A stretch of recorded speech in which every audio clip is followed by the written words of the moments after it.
ನಮಃ.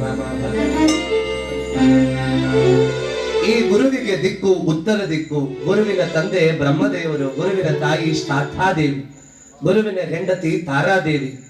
ಗುರುವಿನ ಜೊತೆಯಲ್ಲಿ ಯಾರು ಇರ್ತಾರೆ? ಸದಾ ಕಾಲ ಕುಬೇರ ಇರ್ತಾನೆ ಜೊತೆಯಲ್ಲಿ.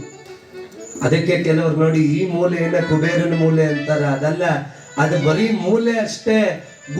ಕುಬೇರನ ನಿಜವಾದ ದಿಕ್ಕು ಉತ್ತರ ದಿಕ್ಕು. ಉತ್ತರ ದಿಕ್ಕಲ್ಲಿ ಗುರು ಬೃಹಸ್ಪತಾಚಾರ್ಯರ ಜೊತೆ ನಿಂತಿರ್ತಾನೆ ಕುಬೇರ.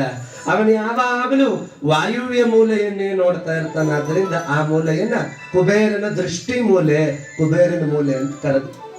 ಈ ಗುರುವಿಗೆ ಕಡಲೆಕಾಳು ಅಂದ್ರೆ ಬಹಳ ಪ್ರೀತಿ. ಅರಳಿ ಮರದಲ್ಲಿ ವಾಸ ಮಾಡ್ತಾನೆ. ಅದಕ್ಕೆ ಇವತ್ತಿಗೂ ನಮ್ಮ ಹೆಣ್ಣು ಮಕ್ಕಳು ನಾಳೆಯಿಂದ ಧನುರ್ಮಾಸ ಪ್ರಾರಂಭವಾದ್ರೆ ನಿನ್ ಸುತ್ತೋದು ನಿರ್ಬಿಟ್ಲೆ ಹೊಡಿಯೋದೇ ಹೊಡಿಯೋದು. ನಿಜವವ ಗುರುಬಲ ಗುರುಬಲ. ಗುರುವೇ ಜಗತ್ತಿಗೆ ಶ್ರೇಷ್ಠ.